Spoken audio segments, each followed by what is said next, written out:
Hello children, today I'll explain you the third part of chapter 4, The Happy Prince from Moments, supplementary reader in English. Dear little swallow, said the prince, you tell me of marvelous things, but more marvelous than anything is the suffering of men and women. There is no mystery so great as misery.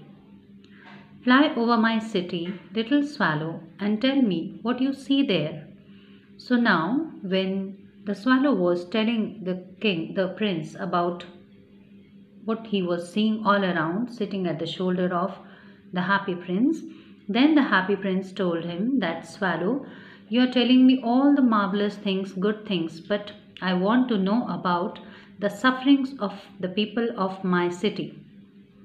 I don't want to know about the beauty of my land, but I want to know about the misery, the sadness, the sorrow of the people of my city. So the swallow flew over the great city and saw the rich making merry in their beautiful houses, while the beggars were sitting at the gates. He flew into dark lanes and saw the white faces of starving children looking out listlessly. Listlessly means without any interest, without any energy, at the black streets.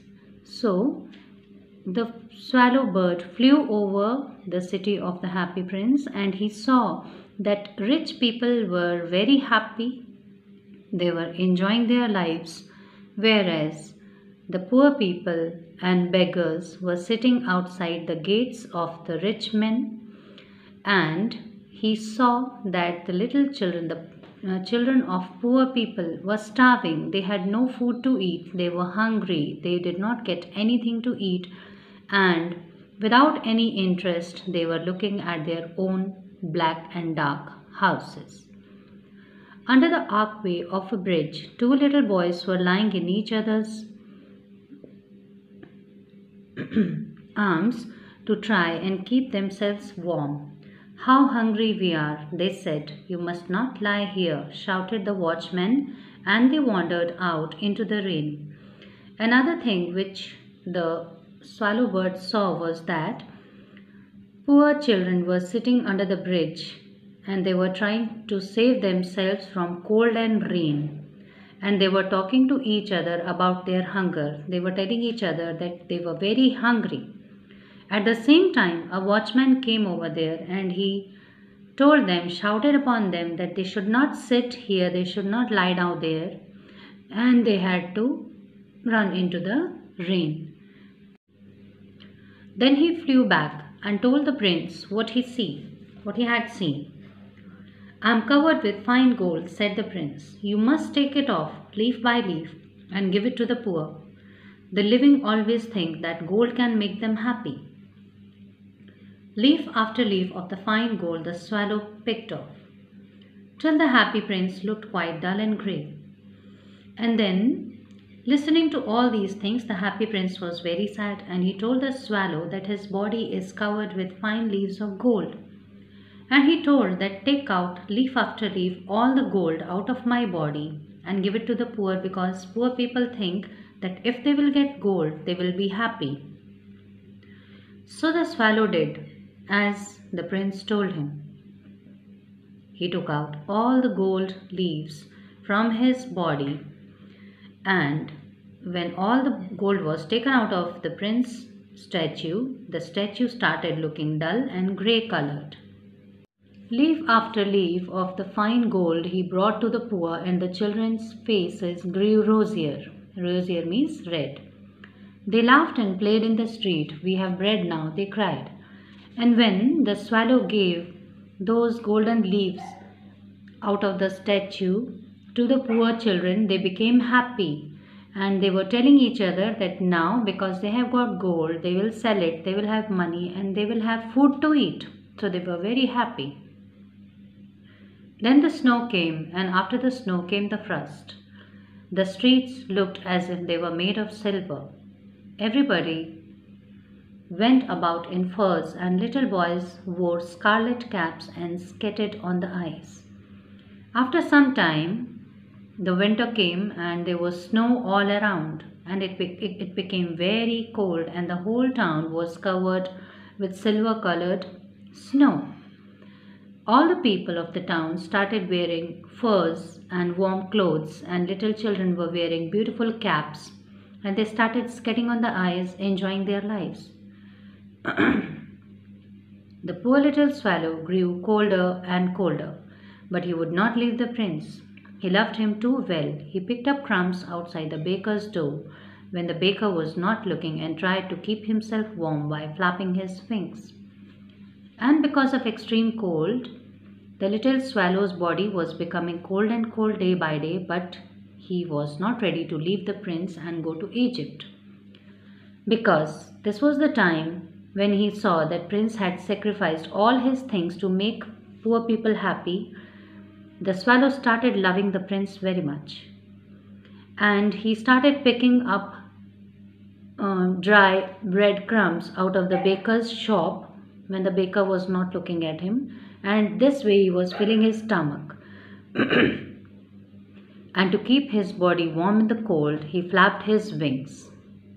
At last he knew that he was going to die. He had just enough strength to fly up to the prince's shoulder once more.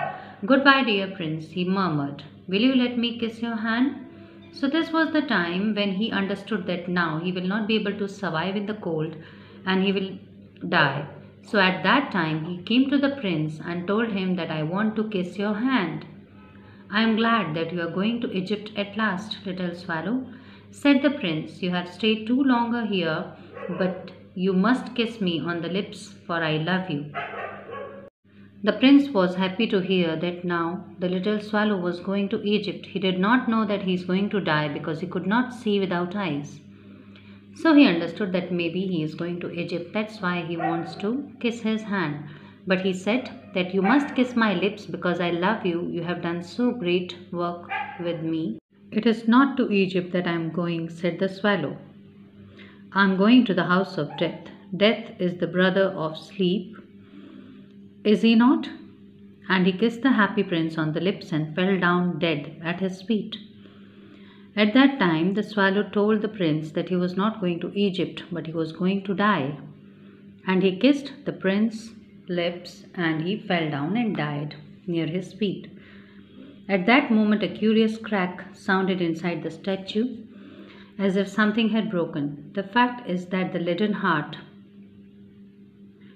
had snapped right in two. It certainly was a dreadful hard crust. Early the next morning, the mayor was walking in the square below in company with the town councillors. As they passed the column, he looked up at the statue. "Dear me, how shabby the happy prince looks," he said. So, at that time, when the swallow died near the feet of the happy prince, at that moment only, a crack happened inside the statue of the happy prince, and the leaden heart, the heart of the happy prince statue made up of lead, broke into two parts. And it was very dreadful what happened. Next morning, when the mayor was walking in the town with his town councillors, at that time when they came near the statue, the mayor was surprised to see the statue. He said that how bad the statue is looking. "How shabby indeed," said the town councillors, who always agreed with the mayor, and they went up to look at it. And even the town councillors also said that yes, it's looking very shabby. And they went up the statue to see, and they went up the column to see the statue, that what was wrong with the statue. "The ruby has fallen out of his sword, his eyes are gone, and he is golden no longer," said the mayor. "In fact, he is a little better than a beggar." "Little better than a beggar," said the town councillors. "And he is actually, and here is actually a dead bird at his feet," continued the mayor.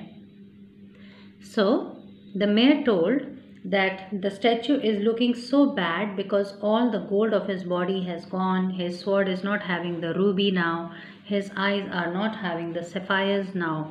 So it's looking very bad, it's looking just like a beggar.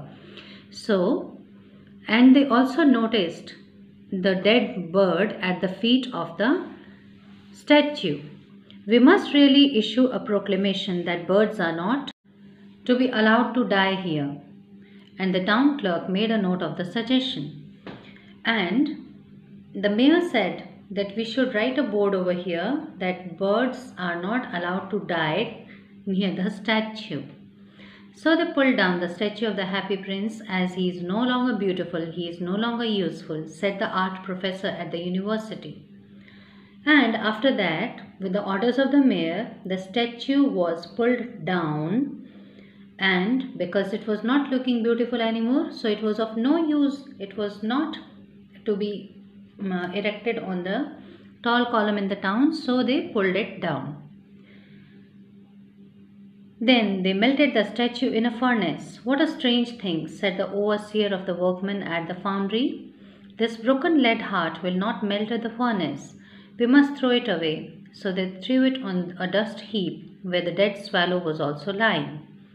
So the statue was melted in a furnace, but the strange thing that the people of the foundry noticed was that the lead heart did not melt. So they decided to throw it away, and they threw it on the heap of dust outside the foundry where the dead body of the swallow was also lying. Bring me the two most precious things in the city, said God to one of his angels, and the angel brought him the leaden heart and the dead bird. You have rightly chosen, said God, for in my garden of paradise this little bird shall sing forevermore, and in my city of gold the happy prince shall praise me. So after this, the God told to his angels that go to the earth and bring me the two most precious, two most very valuable and very important things that are there in the city. So the angel went to the earth, to the city of the happy prince, and he picked up the broken lead heart of the happy prince and the dead body of the bird. And he took both these things to the God. So God said that, angel, your choice is very correct. You have chosen the right thing, because in my garden of paradise, this little bird swallow will always sing for me, and in my city of gold, this happy prince will always be there, and he will praise me.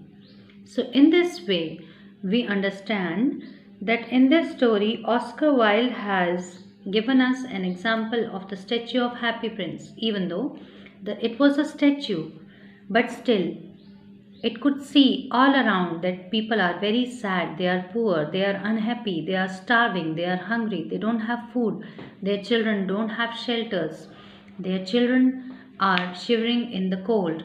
So the happy prince was sad on seeing all these things in his town. So he wanted to give away whatever he had. He had a ruby, he had two precious sapphires, and his whole body of the statue was covered with fine leaves of gold. So he decided to give everything for the sake of poor people, so that they could get some money, they could get food, they could get clothes to cover their body, they could be happy. So he sacrificed his whole life, he sacrificed his whole whatever he possessed. And in this way, Oscar Wilde, through this story, wants to tell us that we should always be ready to give. We should always be ready to help poor. We should always be ready for charity. We should always be ready to sacrifice a little from our wealth. So Oscar Wilde says that if we are compassionate, if we are kind to others, then God will always be with us. God will always love us, as in the end of the story, God loved to keep Happy Prince and the swallow bird in his kingdom. So it's such a wonderful story with nice moral.